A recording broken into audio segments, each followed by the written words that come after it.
Hello, beautiful people, and welcome back to S.P.L.I.F.F with your host, Fawn. S.P.L.I.F.F stands for Spiritual Perspectives of Life, Interconnections, and Fuckery with Fawn. And this is part 2 of the previous episode that I posted. There's going to be part 1 and part 2. So, yeah, that's what this is about. Make sure you watch part 1 first.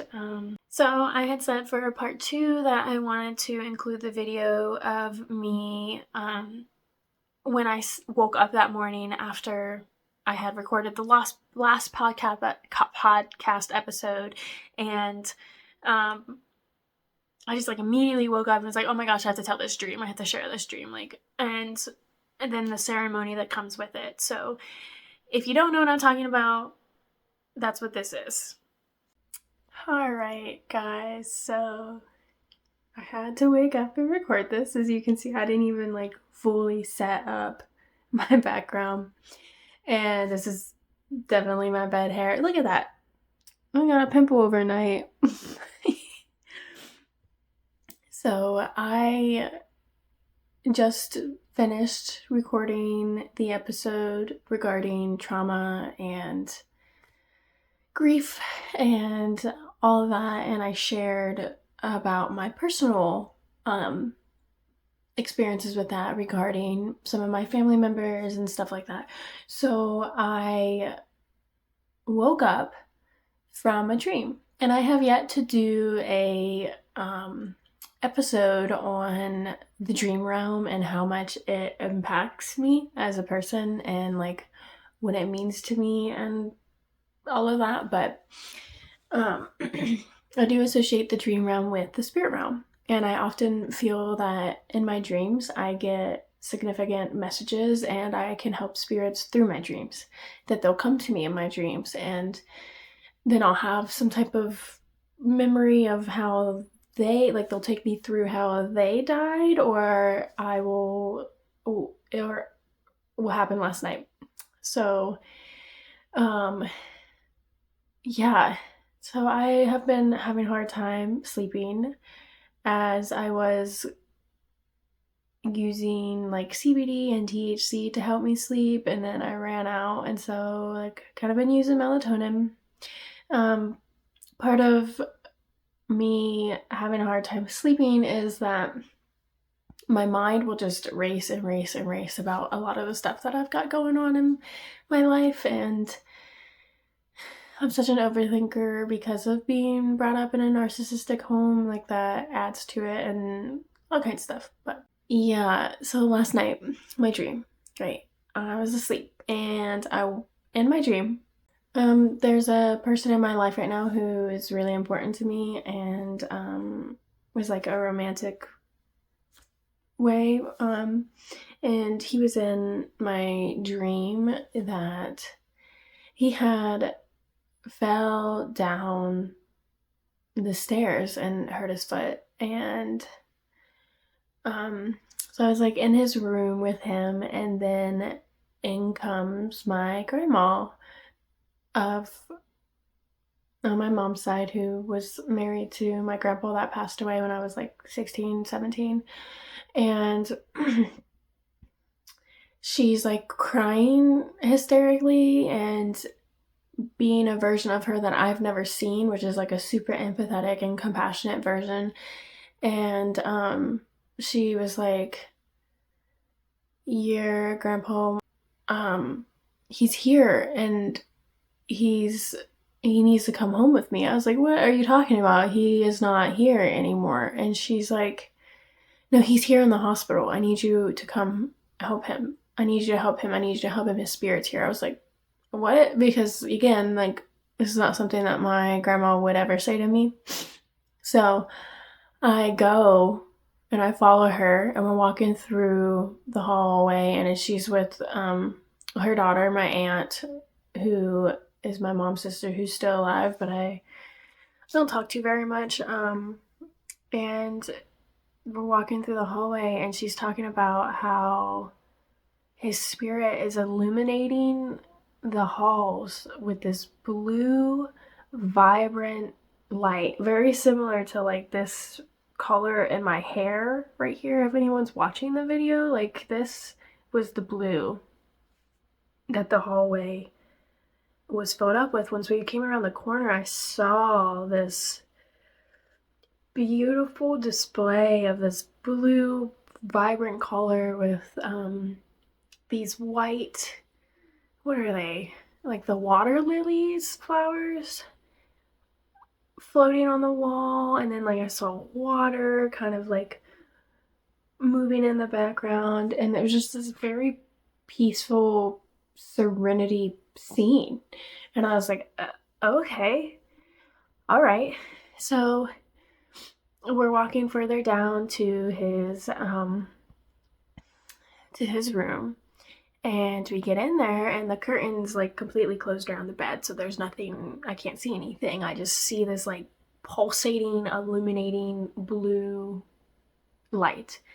And she's like, he's here, he's here. I was like, okay. So I move the curtain back, and he's laying on the bed.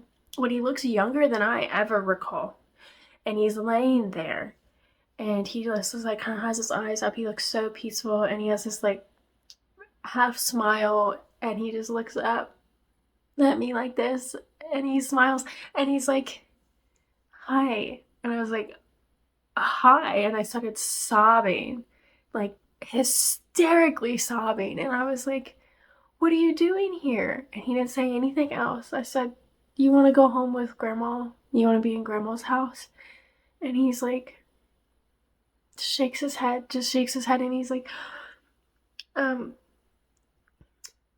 I was like, okay, yeah, I'll lead you there. And as we're walking out, my grandma's like hysterically crying. She's like, I don't know what's going on. I said, his spirit has been trapped here all this time. Now, my grandfather passed away from a brain aneurysm, and it happened in his garage. And I think they called the ambulance, but I wasn't there. I was hardly, like, at this point in my life, was hardly ever really around my grandma. Um, Sorry, I got some eye crusties. And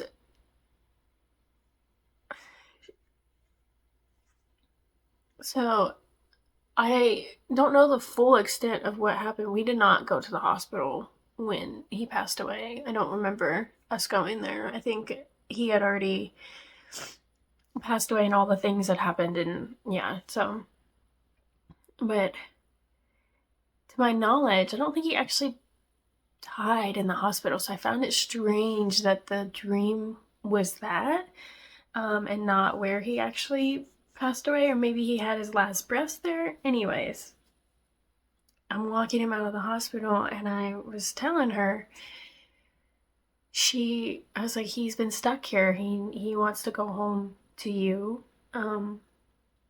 Which is also interesting because I don't, he was always such a jokester. He always called her like Turtle, because she moves slow. And I had heard from certain other people's perspectives, like it wasn't a healthy relationship, but from my childhood, it always seemed healthy. It was very funny how he would tease her. She would get so mad, she would cuss him out. So maybe it wasn't healthy, but as a kid, he just would do anything to make us laugh. And so yeah, so we're walking out of the hospital, and she is following behind me, and so is my aunt. And my romantic partner was also there with his hurt foot, and he's like, what's going on? And I was like, can't you see him? He's like, no, you're just holding on to thin air. I was like, oh, okay, well, I'm walking my grandfather out of the hospital so he can go home with my grandma. And as we are getting closer and closer to the exit, the blue light starts to fade. And we were like, I mean, there's a bunch of like random things in the dream that I don't think are really relevant. Like there was like this table of people like learning how to calculate bar revenue, if you own a bar and stuff. And we walk around it, and we're almost at the door, and then all of a sudden the blue light is gone, and what I'm holding, my grandpa, is just heavy. It feels so heavy, and I'm struggling to take the next steps to get him out of this place to help him to my grandma's. And all I remember after that is I looked up at him, and he looked like, instead of this blue, beautiful, vibrant person illuminating his blue aura, he just looked drained and super, like no nutrition. Like you could see all of his bones and sad.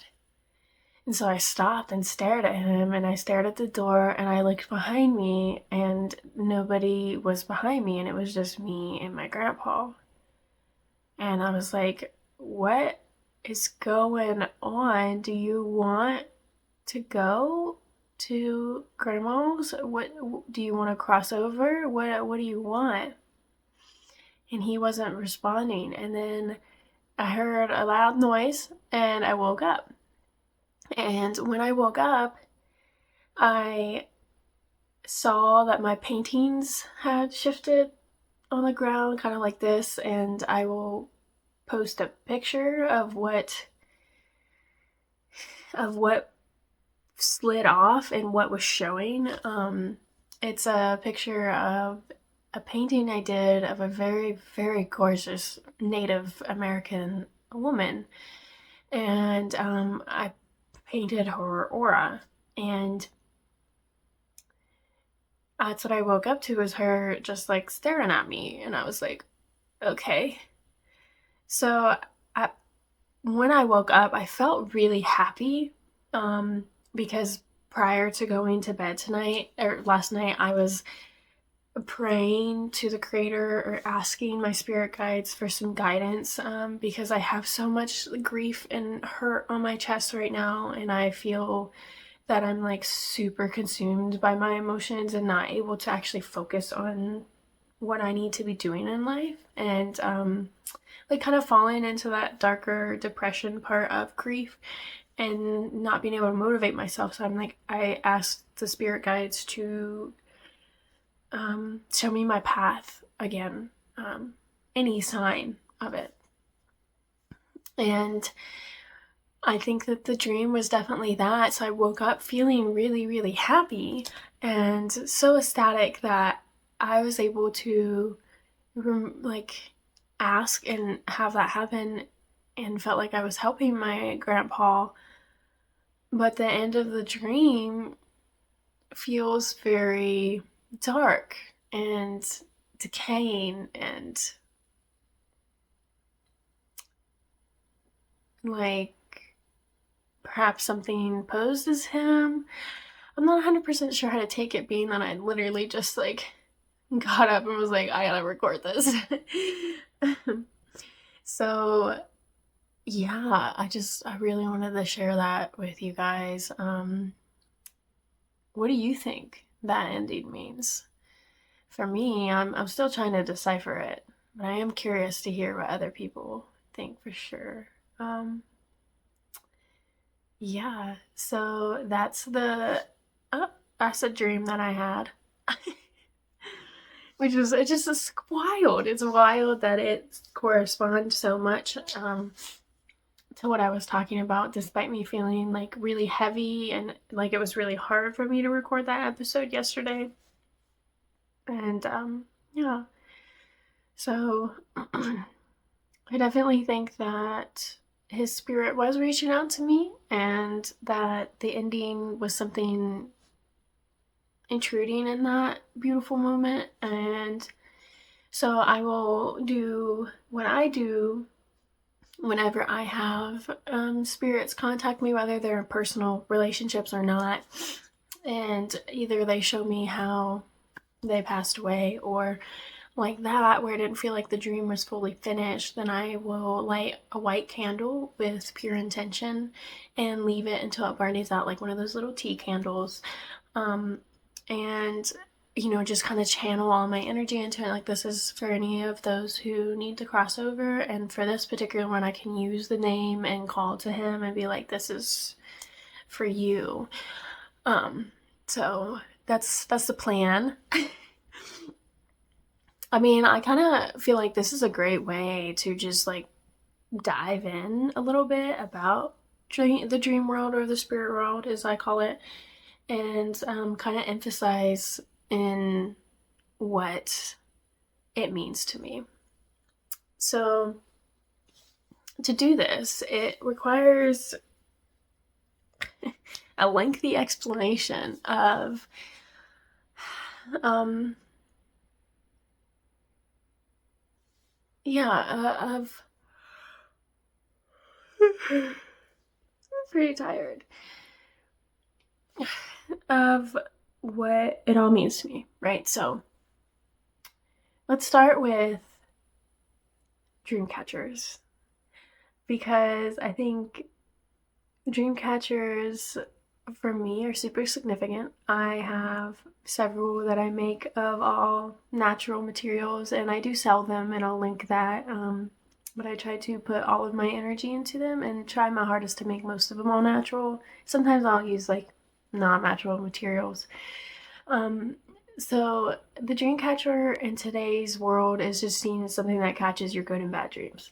But the traditional use for it was to protect your home from negative and positive energies and negative and positive spirits. And you would hang them over the entrances of your home. So if you go like way back in the day when they had teepees, it would be over the entrance and not necessarily over your bed. Um, and the little hole, I've always been taught that you have to have a hole in the middle, although you'll see some without them.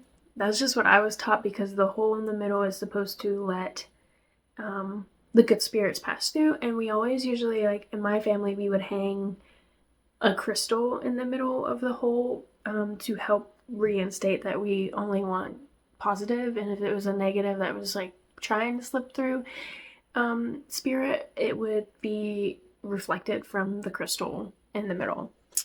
And or we would hang other things in the middle as well. And I will take a second in the video and put some pictures of some of the ones that I made that are super significant to me. So this is going to be where I insert those. And I've made all kinds of different ones, but anyways, you hang them over your doors and your windows, but your doors are most important. And for me, I have them hung above the entrances of my home. Although I'm in the middle of like a home transition, I have it above my window and above my door, and usually one above my bed that you can't see in frame here. And yeah, so they're supposed to protect you from demons, so to speak, negative spirits, and only let the good ones in, because in the traditional beliefs, not all, but some tribes, what I was taught from my father was that when we sleep, our spirit leaves our body and goes to the spirit realm, the dream realm, and leaves our body exposed to all of those energies. So without one, it's you're leaving your body open to the negative energies, and the webbing inside is supposed to catch or reflect the negative spirits. And I think that's a good segue into really understanding what my beliefs are regarding the spirit realm, the dream realm. And so I am not going to be that person that says every single dream means something, because I've definitely had some weird dreams. Like the dream prior to the one about my grandpa last night had no meaning at all. Although it had somebody from my childhood pop up in it, and I had just been given a reading recently that I needed to contact somebody from my childhood. So other than that, I don't know. I've had some weird ones, like, you know, like zombies and stuff. Like that's not doesn't mean anything. That's just a fear or something that I was thinking about or something I was watching. So, but for me, I would say 95% of my dreams have spiritual messages to them. And if I'm not receiving spiritual messages in my dream, that's usually a sign that I'm not really aligned. And the other 5% are like my fears, my subconscious things. I dream a lot about my trauma and reliving that and seeing that in the people who I trust and love. And then in the dream realm, they're so scary and mean. Yeah, and so I think that because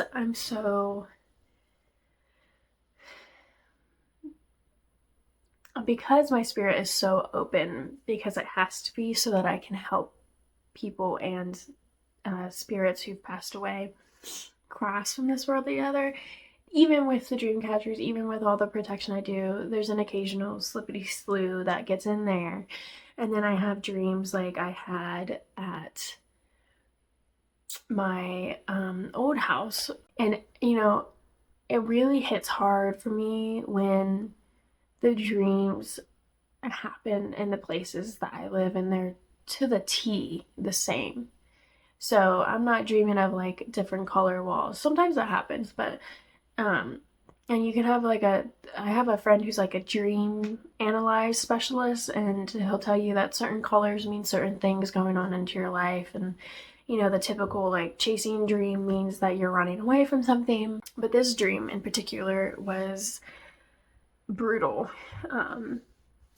So my roommate at the time, Dow, who you guys have all met on one of the previous episodes, brought home this guy who he really found attractive and all that. And I was like, Dow, who's this person? I don't really like strangers being brought into the home. And Dow was like, oh, well, I just found him outside. I was like, okay, well, what is he doing in the house? And in the dream, he never showed his like frontal face. It was only like a side peripheral, and it was always like this kind of like creepy grin. I can't even do it. I can't even mimic it.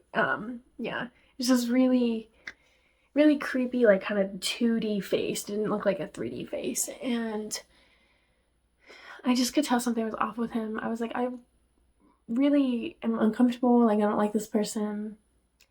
And Dad was like, oh, no, no, no, it's fine. He's my friend. I trust him.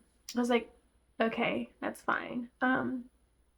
So whatever. And I just kind of was like staring at him, and he's like trying to talk to me, and I'm like, that's okay. I really don't have space for you.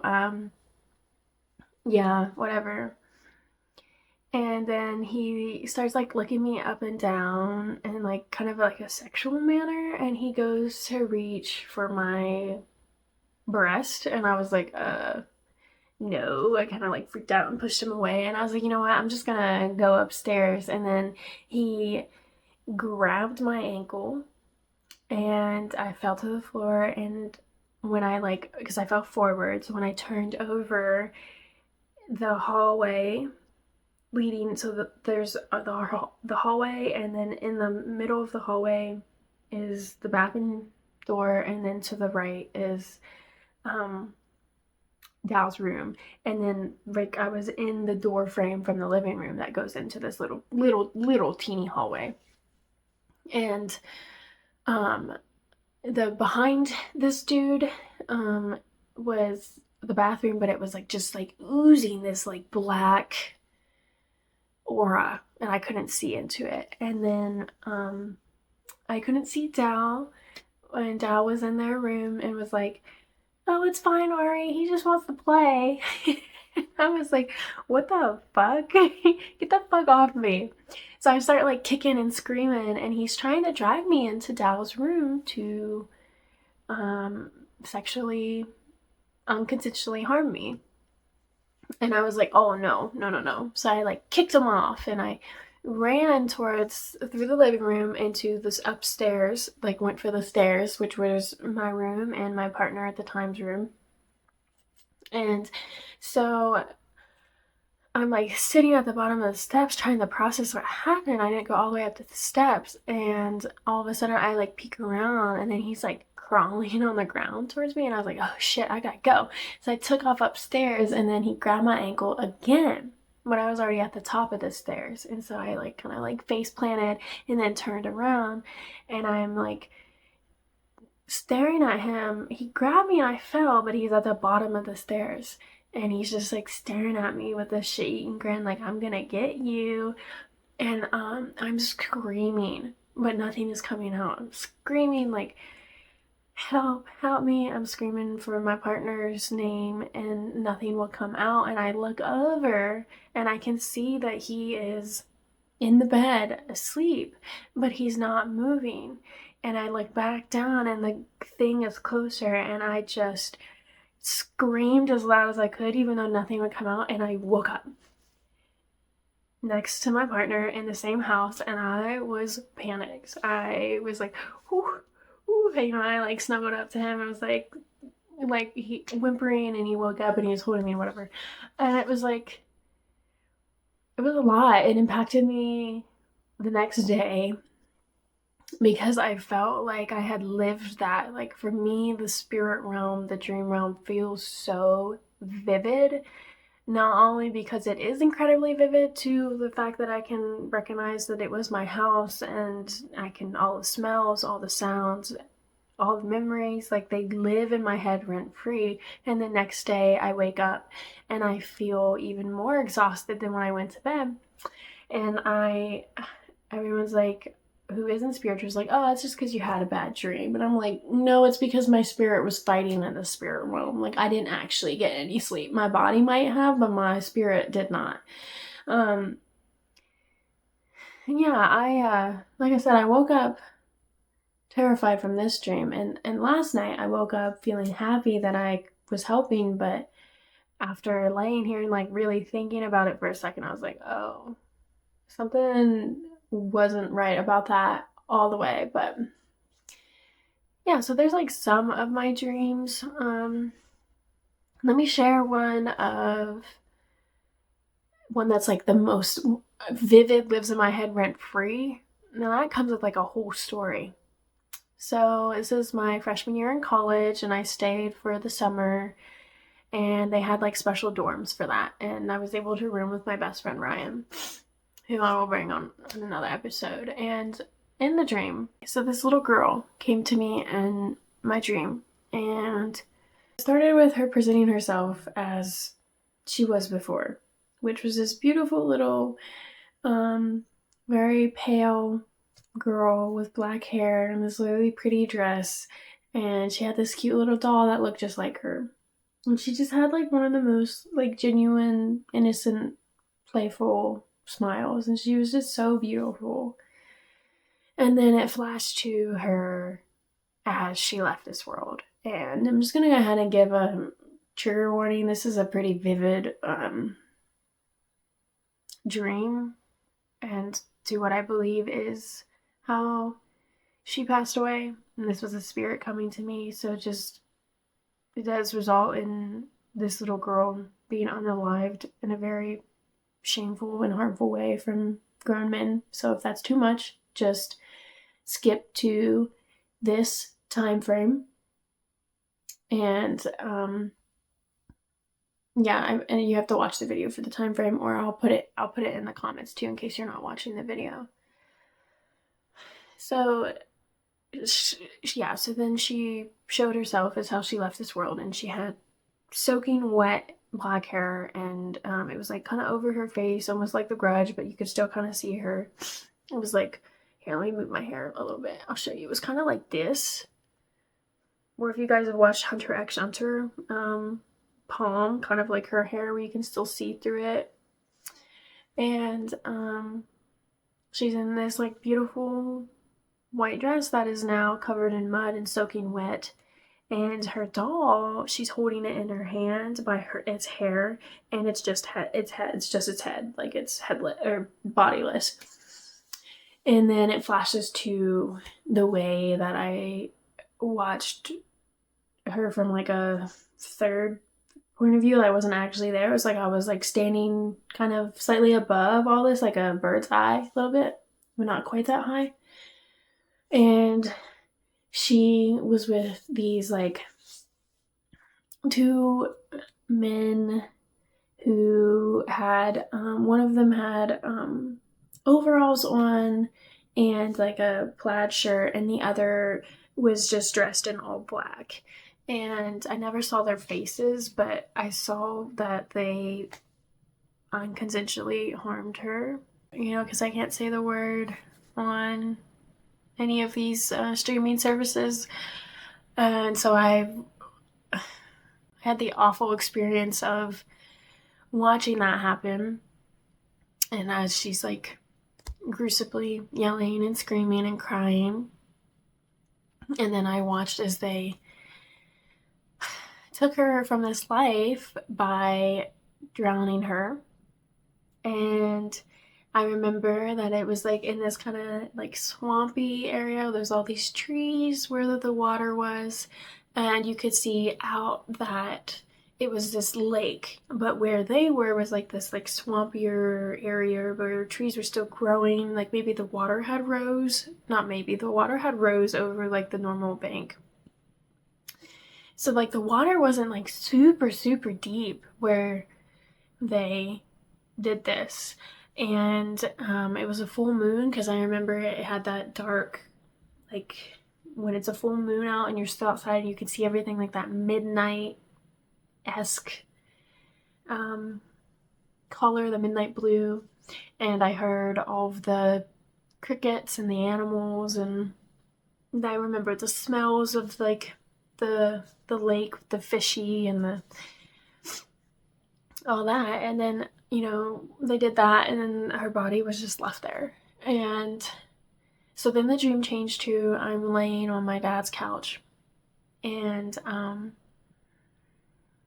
she's standing in front of me, in front of the TV, and she just like raises her finger really, really slow and stares at me, and she's like covered in water and all that, and is like, "You're next. I'm gonna kill you," and then runs at me.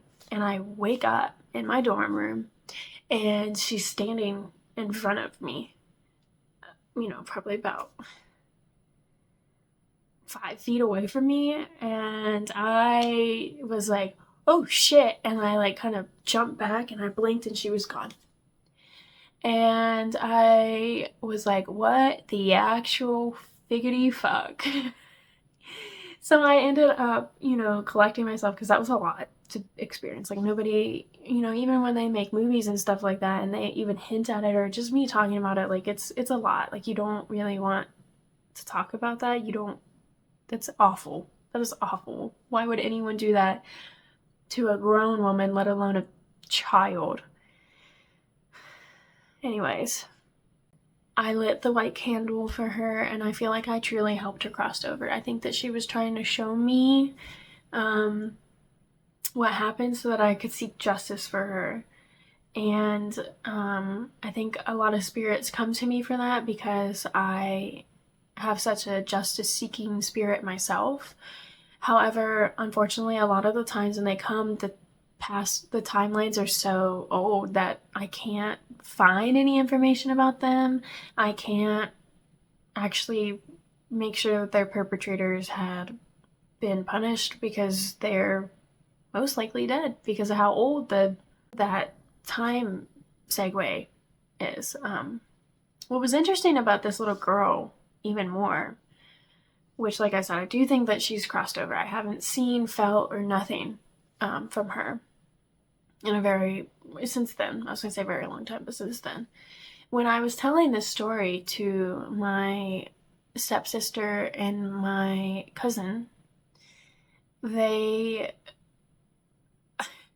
were utterly shocked, because my cousin looked like she was going to have a panic attack, and my sister was like, dropped her jaw, just jaw to the floor. They was like, are you serious? I was like, yeah. Well, my cousin was like, I've seen that little girl in your dad's house before. We were at my dad's house. I was like, you have? And she goes, yeah. I walked into the bathroom and I saw exactly what you described. And she was like shaking, and like her voice was trembling, because I think it really hits on the head when you have a spiritual encounter, like seeing a spirit, and then you just kind of like brush it out of your mind, like, oh, that was just my mind playing tricks. But then somebody comes along and was like describing the same thing that you saw. And she was like, yeah, I saw her in the bathroom, and I just left the bathroom and said nothing about it, because I was like, that's not real. And then my stepsister was like, "Do you remember the lake we went to when we were kids?" And I was like, "Barely." She's like, "Yeah, I saw that little girl out there and I remember trying to go interact with her and then she like disappeared." And I was like, "Well, damn, I guess this little girl has been following me around for a while because that was when we were really young and I wasn't able to help her until I was in college and I was 18 years old."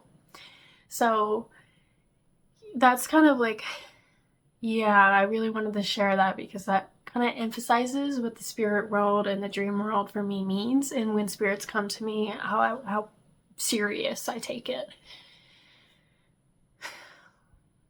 Yeah, but I do believe I've helped her cross over, and I'm gonna help my grandpa cross over. I think I feel comfortable enough sharing that kind of ceremony with you guys, and I will go ahead and record that as I do that, and it'll be in another snippet. I guess this is going to be attached on um, to the previous episode, and I'm just going to split the episodes into two because this is going to be a long episode. It's like 2.5 hours or something like that. So if you have any crazy dreams yourself, feel free to share them with me. DM me, comment them. I would love to give some feedback, or if you're curious to what a dream meant, I would love to be able to interpret that for you, and would love to be able to make a whole podcast episode out of all of the people that follows dreams and interpret them in my own beliefs, whether that was like a spiritual thing or maybe it was a therapeutic thing, because sometimes our dreams, like I had said, I have trauma resurface a lot in my dreams, where I like whoever I'm dating at the time will be a terrible person to me and unconsensually harm me in a sexual way and all that stuff. And I know that that's just my trauma coming forth in those negative spirits trying to push that fear and of that person and stuff. So yeah, if you have any dreams that you want interpreted, go ahead, send them through. I would love to. And that sounds awesome. I used to do that a lot in college, and I haven't really had a lot of people reach out to me for that in a long time. So yeah, you're beautiful, you're kind, you have a purpose, you're loved, and I'm here to help in any way I can. So thanks. Bye. See you next time. To start my ceremony of helping the spirits cross over from this world to the other, I start with burning sage and cleansing myself and cleansing the space, and doing that with mindful intentions. So I have my sage bowl and my sage. And for this part, I'm going to probably hyperlapse it because it does kind of take a minute to do all that, and I'm not sure if you guys want to sit there and watch it for,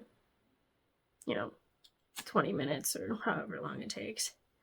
So I light my sage with intention, and what that means is I hold space when I light it and I think about what it will be used for, protectance and guidance. Always give it a blow. And then I will begin cleansing myself and cleansing the room, and then I will show you the ceremonial part, and I will do a voiceover as well so that you know what I'm doing. So the traditional way that you cleanse that I was taught is that you have to open the space in the circle, and you do that by holding the sage bowl in the four directions and pulling it to your heart, to thank the creator for the four directions that are important to the way that the world functions and how it was created. And then you move around the room, starting at your door from the top right of it, and you go down to just the middle of the door, and you go all the way around the room, and you cleanse each corner and close off the windows, and then you push all the negative energy out by finally sealing it off, the other part of the door that you didn't do. And when it comes to cleansing yourself, you have to do that before you do the room, and that's to protect yourself from any of the energies that come forth. I might eventually do a video, but it does feel like super sacred and kind of hard to really fully show the whole on process. And I don't want to like violate the space.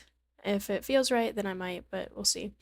Um, yeah, and so the next step is that I will light the candle and light an incense, and as well as keeping my sage burn. And that's what you see here.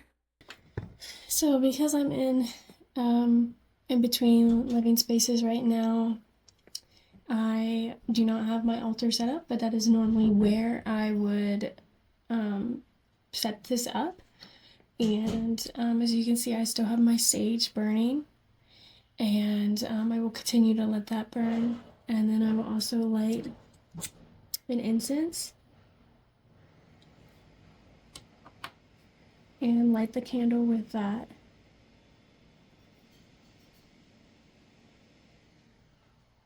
Hello.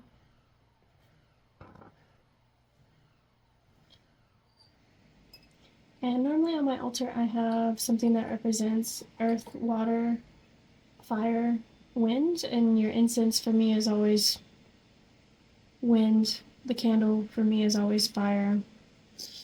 Again, I don't have my stuff all situated around here yet, so this is still enough for me to feel the intention, as it's super important for the spirits to cross over. And then I just kind of hold onto the candle and really think about the spirit that I've seen and visualize them.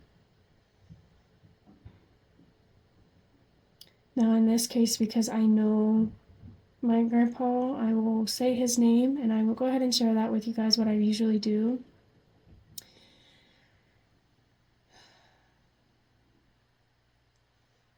I ask and offer that this candle and space be protected by the Great Spirit and the Creator, and allow this candle to be the light for any spirits around here who need to cross from one world to the next. And I call upon my grandpa to allow him to cross from this world to the next, to know that he's safe, he is loved. And as scary as it can be, if you follow the light, you will be guided. I will leave this burning for you until it goes out, so there is no time to rush. You can take your time, be guided at your own pace, and you are safe. If I still feel you, whew, you guys can't see me, I'm off camera right now, but I am feeling really lightheaded. It's a lot.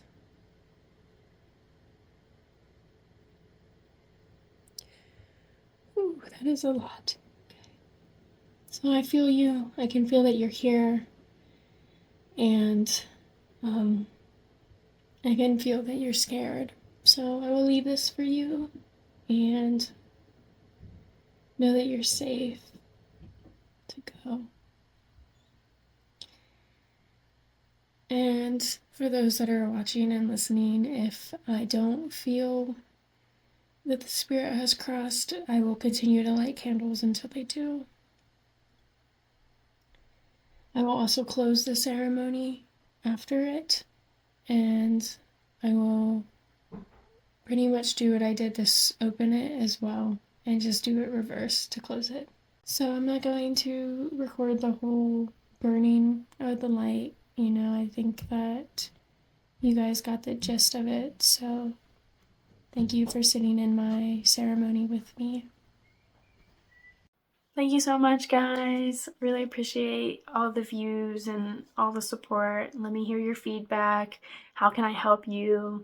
Tell me your dreams. Share them with me. And happy holidays. Thanks. And again, I know that not all of them are going to be happy, but I hope that you can find some happiness. Maybe you give to someone or somebody gives to you.